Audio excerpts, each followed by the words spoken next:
Te waipaunama I ka amaui na iwi katoa tēnā koutou katoa. Ko te kāinga manaaki he mahana, ko te kāinga whānau he aroha, ko te kāinga wairoa he pumua. Okay, right, sorry. I've asked repeatedly for people to restrain themselves a little bit. Of course, emotions run high in a debate like this, but outbursts of the type we're getting don't change that. So please, just respect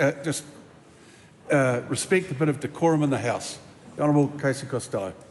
As this Ngāpuhi proverb says, the warm home is safe, the family home is love, the home with spirit endures. I stand here today, Mr Speaker, in this House of Parliament, our democracy, a home where, as it's evident today, our spirit endures. Today, I do not speak only about principles, legal contrivances, ideological posture, rather to reflect on the deeper roots beyond politics. The very elements my ancestor Tamati Wakanini highlighted when he signed the treaty in 1840. As it was recorded when signing the treaty, the chiefs were greeted, "He iwi tahi tātou, together we are a people, a nation," and we did form a nation, and our people, although not always getting it right, did come together.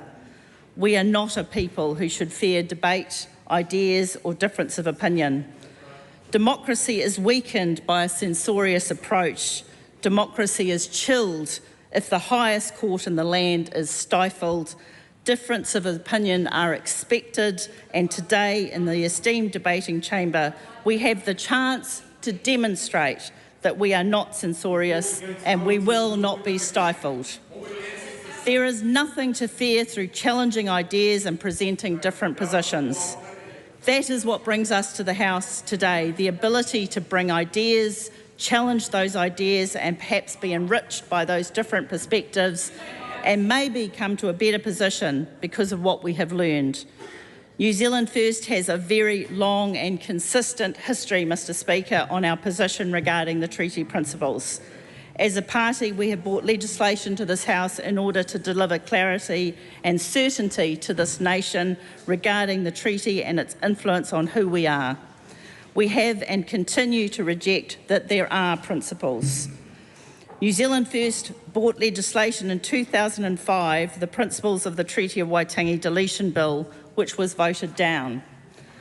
Following the 2005 election, a confidence and supply agreement between the Labour Party and New Zealand First stated, "Support New Zealand First bill relating to treaty principles going to Select Committee for consideration."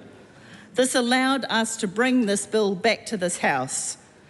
Therefore, it seems not unprecedented to allow contentious legislation in the agreements to form a government to come to this House. And we are a healthy enough democracy to survive contentious debate. We do not stand alone on this view that there are no treaty principles. Our leader, the Right Honourable Winston Peters, has referred often to the great Māori leaders who forged the path for a better New Zealand. Sir Aparana Ngata, Sir Peter Buck, Sir Maui Pomari, Sir James Carroll. They all shared the position that there were no principles to the treaty, and that will remain New Zealand First's position. Is it under the shared knowledge and understanding of our history that New Zealand First has remained committed to the purpose of the treaty? As Dame Whena Cooper said, we signed the treaty to become one people. But that does not mean that we turn away from our obligation to our democracy. As my esteemed colleague, the Honourable Shane Jones, elucidated to the House yesterday, this precious place in which we stand is a place where ideas must be respected. Parliamentarians are entitled to put ideas forward for debate.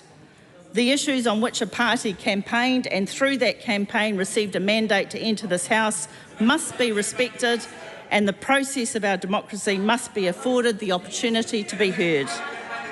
We need in this House to be guardians of the rights that this chamber represents. Free and open exchange of ideas is not something to be feared. It is a legacy that was hard fought by many who have gone before. Agreement and consensus of opinion accompanied by a reluctance to put forward different thinking would stifle the development of ideas to broaden our minds and innovate our solutions. So this bill is brought to the House for consideration, and I cannot help but be reminded of the words of Voltaire, to paraphrase, "I may not agree with what you say, but I will defend your right to say it."